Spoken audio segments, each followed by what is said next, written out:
Welcome back to session 4. So we're at the halfway mark now. And the basic principle, I suppose, of this session is kind of a little bit of a recap of stuff that we've kind of talked about and the main components, hopefully, that we've kind of picked out of the last few sessions. And today is very much, as anybody who's read the little title will say, it's "But what do I do?" So today is hopefully going to be talking quite a lot about strategies. It's a lot more about mindfulness specifically, which is very much the process that ACT uses in order to manage emotions, in order to kind of manage our thoughts, to manage anxiety in general. So before I get to that, however, I have technological greatness, tiny little script, but I do have some kind of feedback. So for those people who are giving us feedback or asking questions, making comments, thank you very much. Absolutely fantastic. If nothing else, it allows kind of us here to know that people are engaging with it, that it's actually helpful. I'm very big on pointing out to people what I talk about is not necessarily right, and I would have talked about that last week. I think it was last week in terms of the absolutes. I don't do right and wrong and good and bad and all these absolutes. So I never say that what I'm talking about is right. However, it's really helpful for me to understand what parts of it people are finding helpful, which bits of it kind of resonate with people. So to look at kind of the feedback, Bernadette made the comment, noted the idea of kind of, the analogy of an emotion being like a ball that you let go of. And there's a couple of reasons that I actually really like this analogy. The first one is, I've kind of spoken about that sense of ACT is very big on the diffusion, right? It's not a personal, it's not that it's part of me, it's something that I'm experiencing. And I love the idea that Bernadette talks about with that ball, because it highlights a couple of things around that, right? If my emotion is like my hand, I can't let go of my hand. I can't drop my hand. I can't really kind of hold my hand. Well, I can, but like it's just this really weird kind of thing. Whereas a ball really talks about that sense of emotion being something that I'm experiencing, something that I'm holding, that's taking up my focus and my attention, but that I don't have to. It doesn't have to take my focus and attention. And it's something that I can let go of. I can hold it lightly. So this idea of depersonalizing the emotion, weird turn of phrase, probably not the best way to describe it, but that's okay. This sense that emotion is something that I'm experiencing and I'm engaging with, but it's not part of me. So I particularly like that. The other part of the idea of the ball, which I really like in terms of emotions, the idea of juggling. So people talk about the sense of kind of juggling stuff. Now, this is a key component of anxiety, plays very strongly into a lot of the stress kind of reactions as well. This feeling of juggling. Now, one of the things that I like to kind of point out when people talk about juggling, we don't have to be juggling chainsaws for something to be stressful or kind of creating that sense of anxiety in us. Because if I'm trying to juggle 16 balls, they're just balls, but they're still taking up a lot of focus, a lot of my attention. And if I'm really, really focused, I don't know if that's the right word. If I somehow believe that juggling is integral to me as a person, I need to be able to juggle. They don't have to be scary things I'm juggling. The sheer act of juggling is provoking this kind of anxiety and this stress response. So that idea of a ball, an emotion being a ball, I absolutely love. So thank you, Bernadette, for that analogy. Lisa, yes, I'm looking at you, Lisa. I just love emojis. So the fact that I'm not entirely sure what the last emoji is supposed to be. Not sure if that's a personal thing, but that's fine. So for those who don't know, I actually know Lisa, just why she probably makes fun of me. Yes, well done, son. Thanks, Mum. Just call that one for what it is, why don't you? So interesting, so Angeline, so interesting about fear of being happy when grief and loss or trauma is attached. Now, that's a really interesting one, and it ties, I think, very strongly into the sense of, when hopefully I mentioned, ACT kind of looks at all emotions the same. So because it doesn't look at this idea of good or bad, and we talked about the clean versus dirty emotions, that sense, Angeline, it is exactly that. We get caught in this loop of feeling an emotion which is not supposed to happen towards an emotion that is supposed to happen. I've worked with quite a lot of people that have this kind of sense of, when I'm happy, I can't just be happy because I'm waiting for it to end. What's the next thing that's going to happen? How is my happiness going to be destroyed by all these kind of things? And so when you mention that sense of kind of grief, that loss, trauma, these kind of experiences that have been in the past, one of the things I suppose I talk about when I talk about trauma is the sense of, it's the unpredictable. A lot of the times when we're experiencing trauma, what sticks with us, part of it, and I heard this from another psychologist at a symposium a while back, it's the uncontrollable. It's the thing that I can't do anything with it. I can't make sense of it, and I can't do anything with it. And that's what leads to the trauma. A lot of the time, I think what adds to trauma is the predictability of it.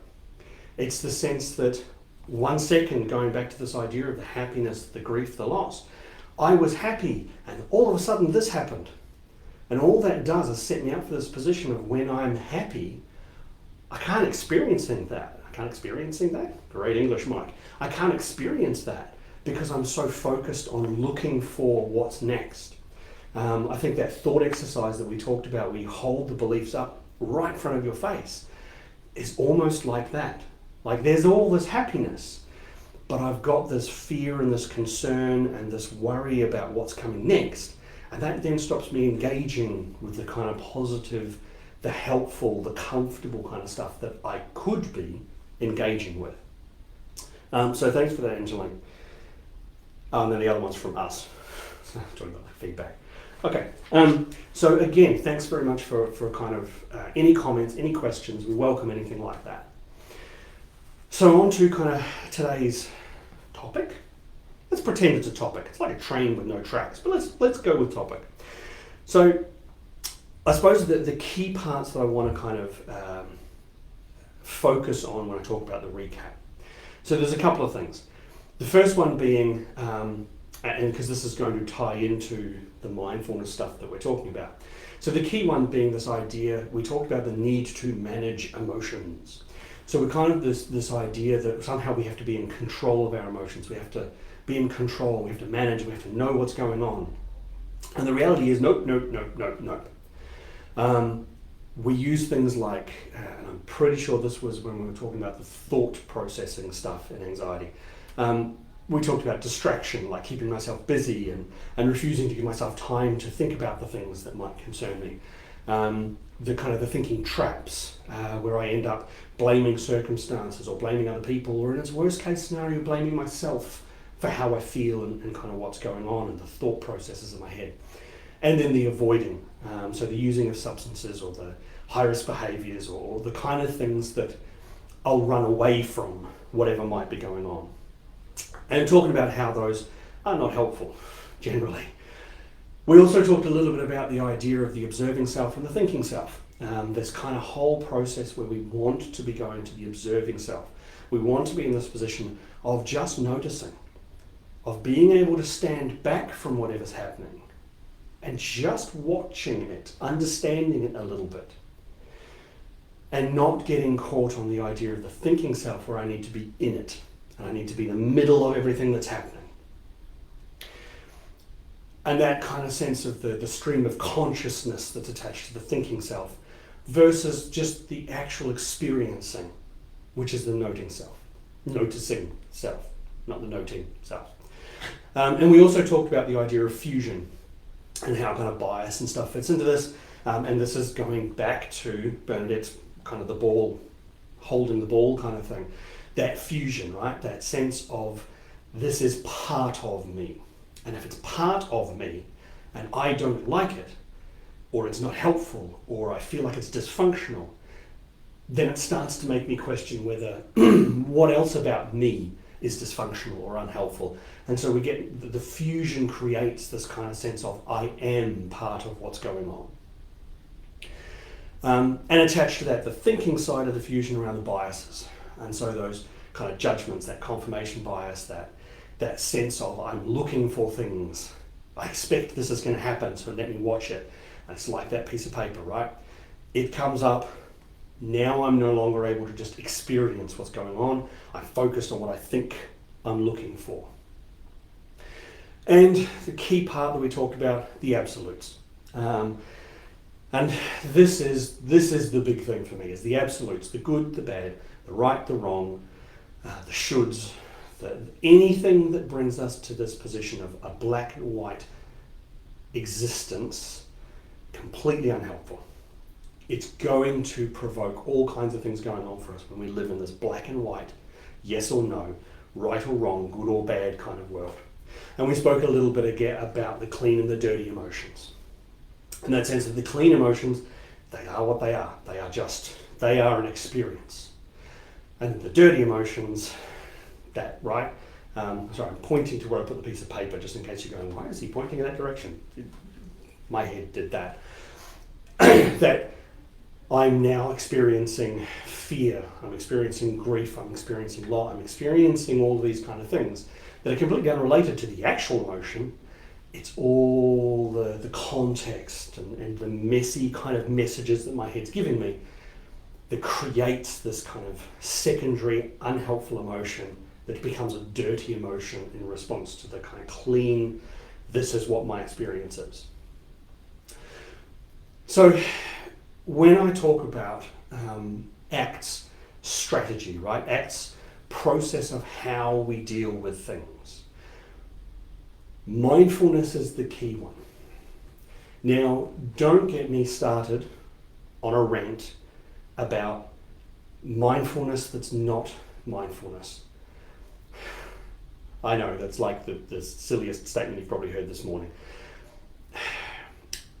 I feel like a lot of the time what happens is people use mindfulness, the word mindfulness, as an attempt to sell people stuff. I'm okay with being understanding that I'm relatively cynical about some of this. Classic example of that is I find a real challenge in looking at mindful colouring in. Because colouring in can absolutely be a mindfulness activity. Colouring in because it keeps your hands busy while you worry about everything that you're supposed to be doing, that's not mindful colouring in. Mindful colouring in would be focusing on the image itself, noticing the difference between the colour shift of the pencil, say, from a left to a right kind of transition, noticing the difference in the lines, noticing the contrast between colours as they're next to each other. Mindfulness can be used for anything, and that's part of what this kind of conversation is going to be about in some of these strategies. Mindfulness is not, I've got to go up to the top of a mountain, sit in the lotus position and go, Om. Shaving head is, it's your option, you don't have to do that one. That can be mindfulness, right? But that is not the only thing that can be mindfulness. What I suppose, and I will come to in a minute, I'm already on this little rant going out here. What we'll talk about a little bit is how the fact that what mindfulness actually is, rather than what the media try to tell you it is, or anybody else tries to tell you what mindfulness is. Because that may come up at a later point. If it doesn't, somebody remind me, because I will totally get on a soapbox and have a rant about that as well. The idea of people will always tell you what mindfulness is or what you need to do. And it's got nothing to do with you. It's entirely based on what they've experienced and their discomfort with your discomfort. It's a weird little transaction that kind of goes on there. So, a stance that I take on that, and especially, like I said, it's a tangent, off topic train, to destination, who knows? When people tell you, oh, you need to, you can listen to that, kind of go, yep, cool, thanks, that's what's worked for you. But you don't have to take that on board, right? It's like all things in ACT. What somebody tells you, I can hear, I can notice, I can kind of hear that, acknowledge it, notice it, but I don't have to join with it. Anyway, the off-topic train, I'm going to try and vaguely back onto the tracks that we're working here.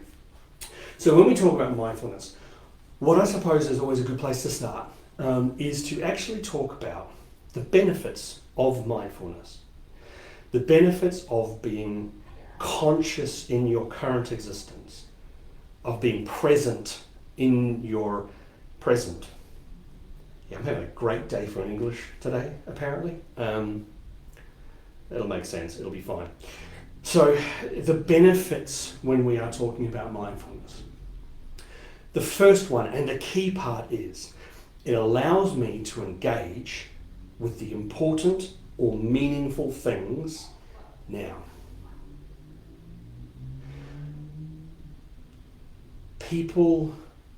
I feel that people get often caught in this whole life of hindsight. Oh, if only I'd known. If I'd been able to see. If I'd thought about it. Mindfulness is a strategy, a skill, something that we hope is helpful in bringing back to the sense of what's happening for me now. Let me experience it now. Not think about it in 10 years and remember how I could have or what I should have. See, the should almost always kicks in there somewhere. It's about trying as much as possible to bring yourself back to the now. So mindfulness, the very first benefit, the biggest benefit is it allows me to engage with meaningful interactions, with meaningful experience as the experience or the interaction is occurring. The second thing that mindfulness does, and it's partly because it brings us back to the now, it really helps us avoid judgments. It helps us avoid future focused. Future focus is always the place of the what ifs. With anxiety, it's not often a what if this happens, it's that this is going to happen. Having that sense of mindfulness, practicing mindfulness often allows us to come back from that, brings us back from that sense of the future focus, the what's going to happen. It also, and part of the strategies that we talk about is what we're trying to do is actually reduce the noise. So I like to imagine in this instance, anxiety is like this little voice that's outside you, that's talking to you. It's just white noise. And what mindfulness hopefully allows us to do is to, if not drown out the noise, then at least kind of quieten it. Allows us to focus on the things, right? Important, meaningful. These are the words that are the key words when it comes to mindfulness and using ACT. It's about meaning. It's all about kind of what we value and the meaning we find in stuff. And the third part is, and this one's very much more of the practical kind of strategy stuff, the more we can engage with mindfulness, the more we practice mindfulness, the more I'm able to focus and to concentrate on things. Now, the ideal in ACT is that we would focus and concentrate on the meaningful engagements, the meaningful activities, the meaningful experiences. But as just a general kind of strategy-wide, if I practice mindfulness, I just become generally more comfortable with being able to focus on something I need to focus on. Like all skills, right? Nobody is born, and this is a whole nature-nurture debate, and I won't go on that tangent because that'll take up, you'd never stop hearing me talk about it. But nobody is born with the ability to do something, except, breathe, poop, the basic kind of things that babies are fantastic at. We have to practice. We have to teach ourselves skills. I forget the exact number, but there is actually a kind of a reference point or an example of people that I've worked with, people who have talked about. It's X number of hours practice. That's where we get unconscious skill. That's when we get automatic and autonomic kind of skill sets. And that applies to musical instruments, it applies to martial arts, it applies to painting, it applies to pretty much anything. The more we do something, it's not about I've done this for 10 years. Because if you've done it for 3 minutes for 10 years, probably not going to have as much of the skill set as somebody who's practiced it for 5 years, but has done an hour every single day. It's about the number of hours. It's the time that we put into something. And so the strategies that we're going to talk about, they are things that I would absolutely be suggesting to people. Do them all the time. Get into the habit of just practicing one of these things. Even when you're not feeling overwhelmed with emotions, just chuck it in there and kind of get used to that skill set. It's one of the things that we used to talk a lot about. I am very big when I talk to clients about having the conversation before you need the conversation. And a lot of the times that applies to things like timeouts. So if I know that when I get all emotional, I can't have this conversation. It becomes difficult for me. I don't wait until I'm in the middle of that conversation, my height and my emotions are up here, before I say, that's it, I need to have a timeout, I need to go and have a walk, I'll come back in a minute and we'll try again. You have the conversation before you need the conversation. When everything's calm and great, you go, look, here's something I'm going to start practicing, because I notice that I get kind of all over the place when we're in discussions and it's heated. So for future, when I say I just need a timeout, this is what it means. So have the conversation before you need the conversation. Likewise, practice the skill, the mindfulness, the strategies, before you need the skill.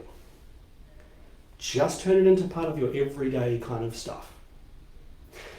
So, there are, according to my little kind of notes, there are 4 kind of key components, try saying that 5 times quickly, that I'm going to kind of talk about during this live stream. And the first one is everyday mindfulness. So, like I said, right, we're not talking about lotus position on shaving heads if you feel like it, on top of a mountain mindfulness.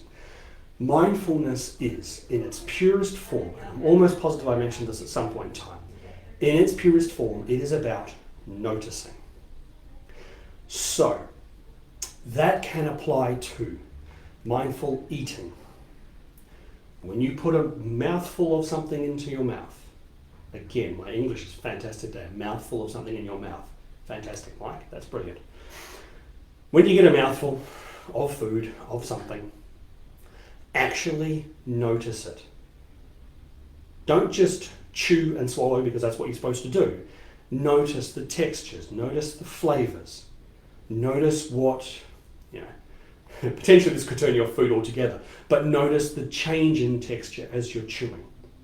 Notice how it feels on your gums, because you can't feel on your teeth. Teeth don't actually have nerve endings. Anyway, mindful eating is just a process of really noticing what you're eating, noticing the flavors, noticing the textures. That can apply to mindful pretty much anything. There's 2 examples that I use. One of those that I talk about just generally as a really good way to get people, especially kids, to practice mindfulness. And the other one, I'm going to disappear off screen for a second and bring it back. So the good way to start mindfulness, if you're watching TV, just watch TV. I would put money on the fact that if you don't do it yourself, you know people who watch TV with their phone in their hand. So they're watching something, but they're also looking at Facebook. And they're possibly trying to have a conversation. And they're thinking about something over here. But they're totally watching TV. Oh, no, I'm watching TV. I'm up to that. I know what's happening. Real basic introductory to mindfulness. Put your phone down. Just watch TV. Watch the movie. Watch the show. Notice it. If you want to get real kind of deep dive into mindfulness about it, notice what your head does with the story. Notice the connections that you're making between characters. Notice how your body feels when this character says something versus when this character says something. You can deep dive, you can rabbit hole that. Or, as a real basic kind of thing, your kids are watching, they've got the phone, they're watching TV, and they've also got, a headphone. Ranked time, toot toot, off to patrol. The number of people I see, and I don't mean to be ageist, but they are generally younger people who have one headphone in They're walking, talking to people with a headphone in. They're doing something over here with a headphone in. Mindfulness, take the headphone out. Actually focus on the one thing that you're doing.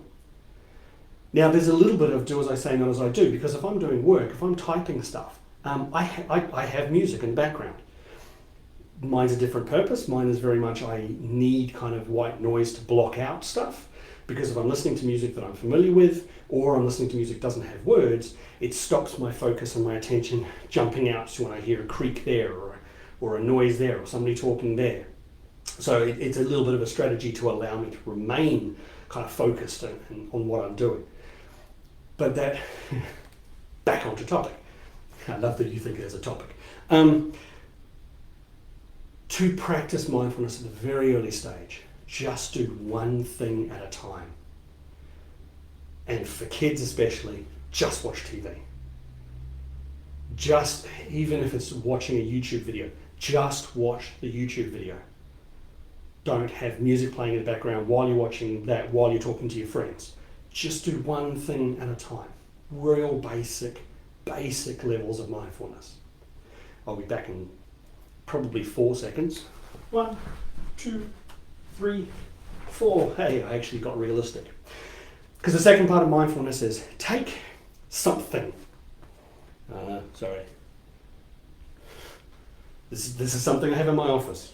Incidentally, if you're interested, I'm more than happy, if you haven't already seen it, I'll do a quick tour of my office at some point in time so you can see the random stuff I have in here. Anyway, that'll come back to the next exercise I'm talking about. For a slightly more focused mindfulness, a slightly more conscious mindfulness, take an item, anything. Really notice it. So to give you an example, right? This is something that has been in my office. I've had this in 3 or 4 offices. We all know it's Harry Potter, right? It's a, what do they call them? Not a bobblehead. Pop. Zing? Pop? Zing bop? Pop zing? Something. One of these things. If I really focus, I can notice things about this that I possibly hadn't noticed before. So for example, when I'm looking at this, there's actually a little piece of yellow on the head, which I've obviously scratched or something. I wasn't aware of that. The glasses are actually separate, but also like plugged into the hair. The little scratch is not just painted on, it's actually, there's a little, what's the opposite of indentation? Outdentation? I don't think that's a word. But it's kind of molded on there. The nose is actually just a little kind of pyramidal triangle thing. The little Gryffindor symbol, I can actually see that somebody has painted the Gryffindor lion onto it, but I can also see that it's worn away a little bit. I can actually notice that the scarf, kind of, you can see the little bit where it's tucked into the robes. I can kind of see that whoever has painted the owl, Hedwig, has done a really good job in terms of differentiating the owl's feet from the gloves. There's actually a mold line along the gloves. I could probably talk about this for 10 minutes, just noticing the tiniest little thing, everything about it. It's this big. It's almost smaller than my mouth. I could comfortably spend 10 minutes while I'm doing that. While I was doing that, even just that little brief period there, I actually forgot that I was doing something, that I was talking to a camera. And that is part of mindfulness. I'll put this down so I stop playing with it. That is the object, that's that second component, like the more conscious mindfulness. But mindfulness can just be picking something up from your desk. When you're out and about, picking up a rock, just a random rock, but really noticing what the color differentiations, the textures, are there imperfections, are there little idiosyncrasies on that rock, on that toy, on that book. It doesn't matter what you pick up, just really notice it. The second kind of strategy, specific strategy, this one is designed very much more for acute situations. Not cute situations, acute situations. Great joke there. When we are in the process where we are feeling overwhelmed, when the anxiety is really kicked in, when the emotions are all over the place, when my head's not clear, if I can see that stuff's happening, then I want to engage in almost like a hard reset for a second. And what that is referred to, and you'll probably, some of you at least will probably be aware of what this is called, which is grounding. Grounding is, it's a series of exercises. I use two very specific ones, a very quick one and a slightly longer but still quick one. Grounding exercises are designed to just stop whatever's happening and bring me back to the now, the present. Remember, mindfulness is all about consciously being in the present, noticing what's happening here and now. And so grounding, the two variations that I use, one of them doesn't have a cool name, I don't know, but it is look around the room and identify 5 things that you can see that are yellow. 5 things that you can see that are red, that are green, that are blue. Doesn't matter what the colour is, pick a colour. The idea of it is, it gets your brain to become focused on what's happening here and now, not where my head wants me to be thinking about what's going on, what's maybe going to happen. But like I said earlier, anxiety is not saying what might be going to happen, it's telling you what's going to happen. So you cut that off and you bring it back to the, but what's happening here and now? The other variation is very similar, but it has a slightly snappier name, which is what I refer to at least, is 5 by 3. And this is very strongly what's 5 things you can see, what's 5 things you can hear, and what's 5 things you can feel on the outside of your body. Now, there are key components to this, most of which are about the feel on the outside of my body, right? So if I very quickly just run through this with you, so what's the 5 things I can see? I've got a Doctor Who canvas, I've got a Hufflepuff scarf, there's a couch, I'm looking at a microphone just down there, and there's a camera right in front of me. Boom, 5, easy. I did mention that the tour of my office is a thing. I could say what's 50 things in this office and still go, not a problem. I have an eclectic arrangement of visual things in this room. So 5 things you can see, nice and simple. What's 5 things you can hear?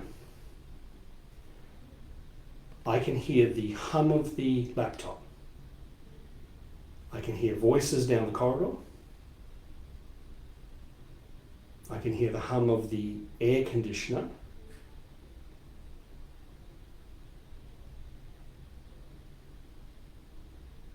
You can see it happening, right? I'm at 3 and I'm struggling. And this office, this is the kind of place that is designed to be quiet, right? It's designed to be kind of calming and quiet and whatever else. But you could probably, hopefully, see on my face, trying to find 2 more things, that's actually quite hard. And I will come back to it in a second. I'll talk about kind of the rationale behind a lot of these things. And then what's 5 things I can feel on the outside of my body? Now, this is the important part, because what I don't want to say to myself is what's 5 things I can feel? Because what's 5 things I can feel? Worry, fear, distress, sad.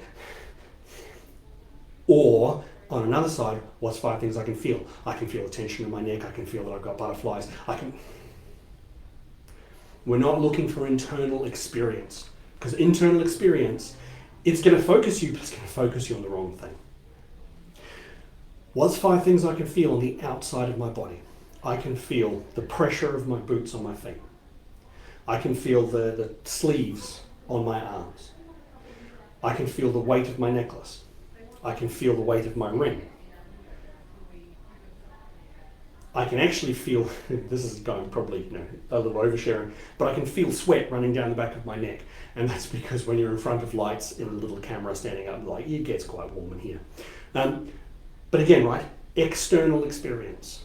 Doesn't have to be physical things. It's not like, I can feel chair. I can feel other chair. That probably sounded better in my head. I can feel wall. It's still an external experience, but it's not about the feelings or the physiology. It's I can feel my belt. I can feel the weight of my feet on the floor. I can feel earrings in my ear. I can feel the weight of my hair on the back of my neck. That last one we're looking at is what are the 5 things that I can feel as an experience with the here and now.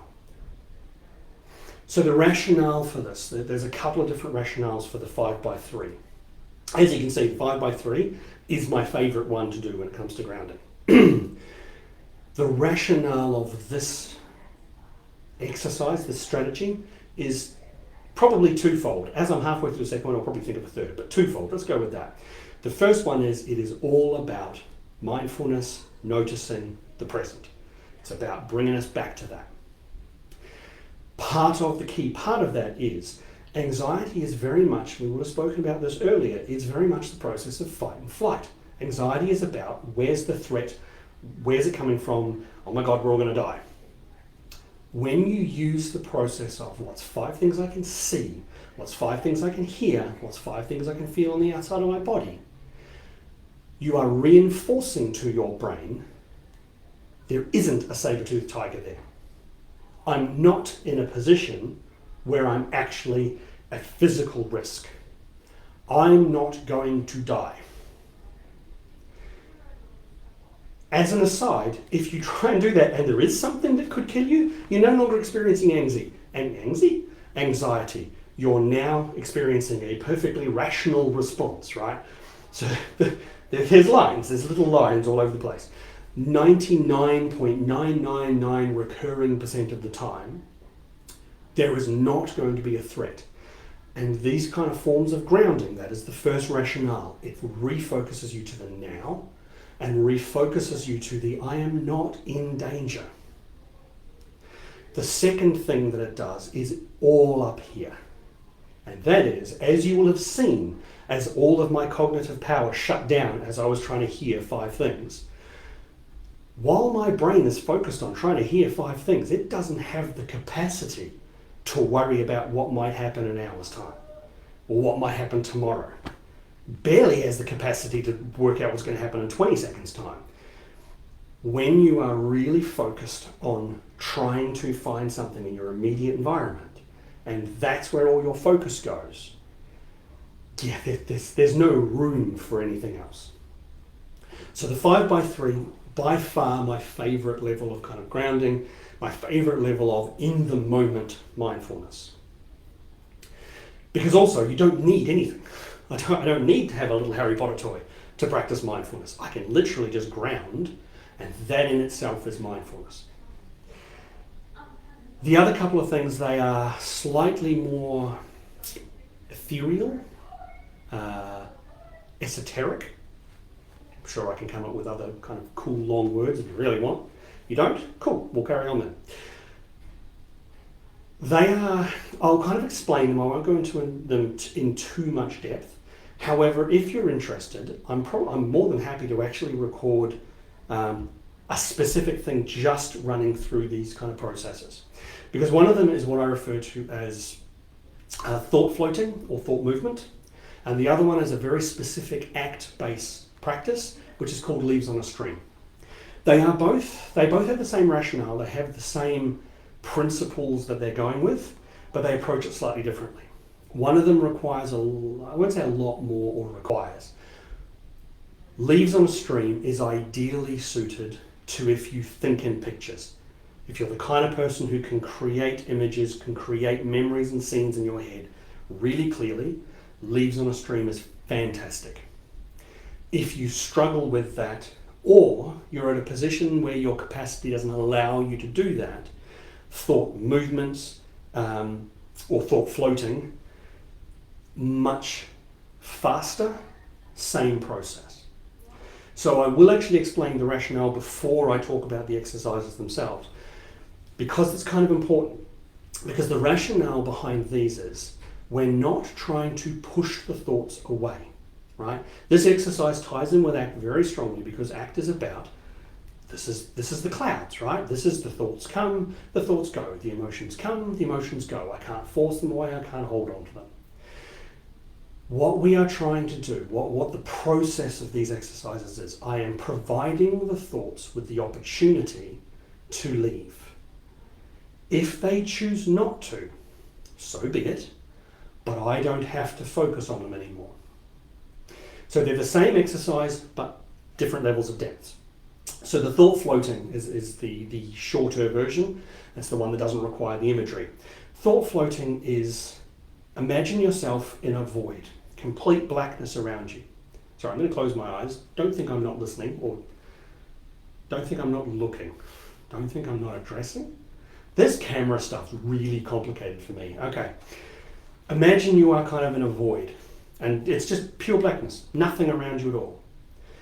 And now add movement, whether that is air, whether that is water, something, a sense even. Doesn't have to be physically anything, a sense of movement around you. Now become more aware of your thoughts and just take whatever the first thought is in your head, hold it in your hand, notice the thought, hold it out and let whatever the movement is around you take it away. The key part is notice, observe the thought, hold it out, and let the movement take it away. Not push it away, not throw it out there and make sure it doesn't come back. Hold it out and let the air, let the movement take it away. I'm not forcing it to go, I'm giving it the opportunity. Leaves on a stream, exactly the same process, but more picture. So this one, I use a stream, I use a river because I'm a New Zealander. And I grew up around forests and rivers, and that's my happy place. That's that kind of place that I know that I'm comfortable with. I can literally imagine or have a memory of multiple rivers and places that I have been where there's that movement of water.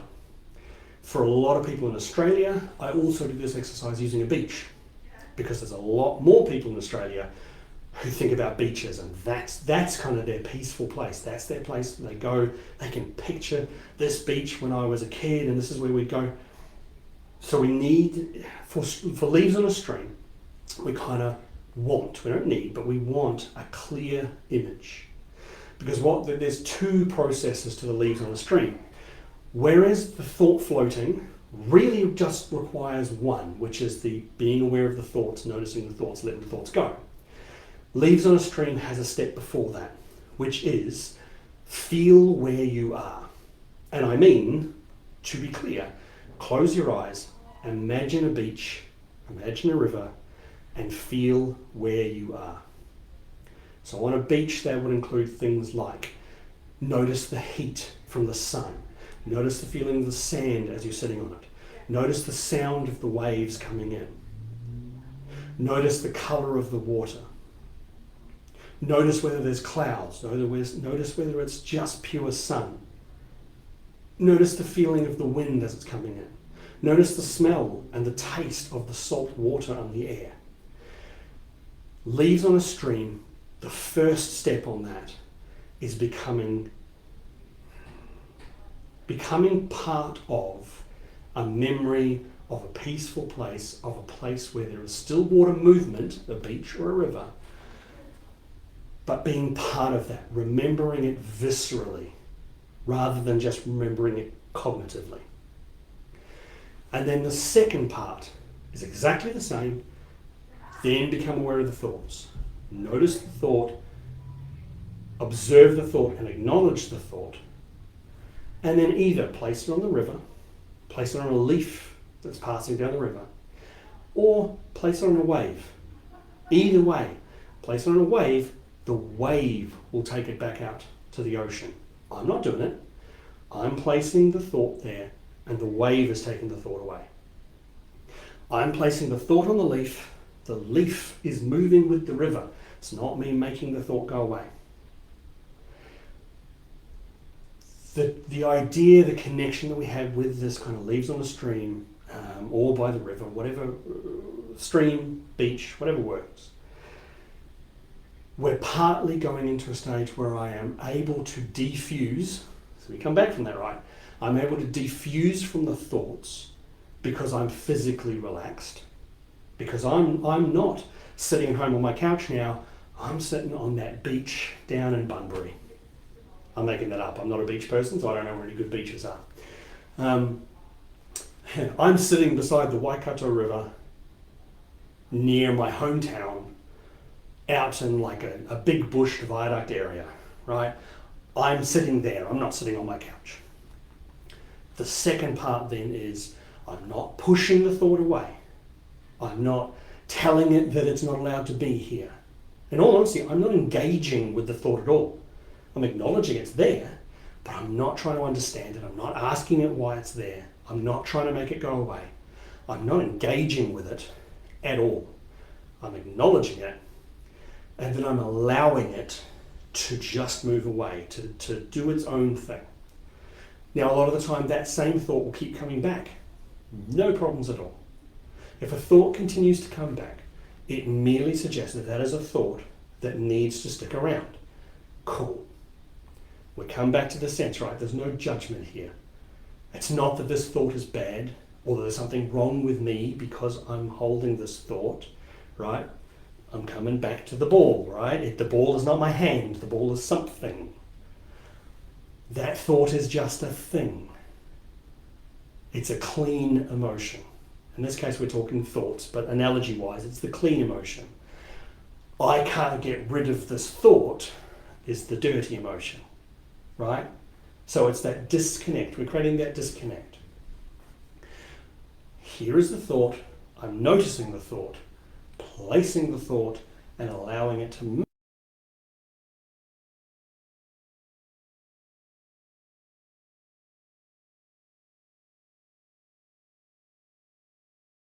The main kind of points around these mindfulness exercises, right? The first thing about mindfulness is, remember, it's not meditation. Mindfulness and meditation are two very separate things. Because if you're anything like me, meditation, the idea of clearing your mind, that's not happening. For those people who say they've got ducks in a row, no, I've got squirrels on speed at a rave, right? There's no silencing my mind. Meditation, I can't do it. I can't meditate.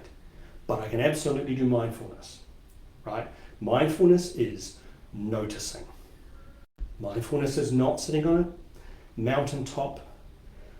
Mindfulness is every day being present in the moment, noticing what's going on without judgment, without an attempt even possibly sometimes to understand it, just observing it, just noticing it. The two main types of mindfulness, we're talking about grounding, which is that instantaneous come back to the present. Don't run away with things. Stuff's coming up, come back now. Just come back to the present. And the grounding exercises, those are the what's 5 things I can see that are blue, yellow, red, green. Or what's 5 things I can see, what's 5 things I can hear, what's 5 things I can feel on the outside of my body. And the second part of mindfulness is much more the conscious process. And that is noticing my thoughts, noticing what's going on for me, and either just clearing some space around me, creating some movement, and releasing that, acknowledging it, I heard you, I know it's happening, and then releasing it, or much more imagery-wise or specifically, this is a place where I feel relaxed. Now I'm going to notice those thoughts, I'm going to acknowledge those thoughts, I'm going to let those thoughts carry on. Practice the mindfulness. I'd be really, really interested in hearing either those people who use mindfulness and what mindfulness you use. Like that would be fantastic. If you have a mindfulness thing that you use, by all means, let me know that. I'll bring it up and kind of talk about it in the next live stream. If you don't use it already, practice it and let me know. What works and what doesn't work. Let's not pretend that this is like a magic switch, my favorite thing, right? That leads to sunshine, lollipops and rainbows. But I'd be interested to hear what part of it worked, what part of it was a real challenge. So practice some mindfulness. Have a go at these things, whether it's the grounding or whether it's the much more specific kind of noticing and releasing those thoughts and emotions. Spend some time playing around with that. And like I said earlier on, practice it before you need it. Have the conversation before you need the conversation. Just randomly, 3 times a day, just stop for a second and go, what's 5 things I can see? What's 5 things I can hear? What's 5 things I can feel on the outside of my body? Huh, that's interesting. And off you go. So I forgot last week, but this week I haven't forgotten, because I'm going to leave you with, a little quote or a little statement. And this one is, it's by an MC out of the UK who I am a very big supporter of. Absolutely love what he does. Professor Elemental, and I absolutely encourage you to kind of look him up. So I'm going to leave you with this little catchphrase that's from one of his songs that I believe summarizes a lot of what we want around anxiety. And that is, don't sweat the petty things, don't pet the sweaty things. I will see you next week.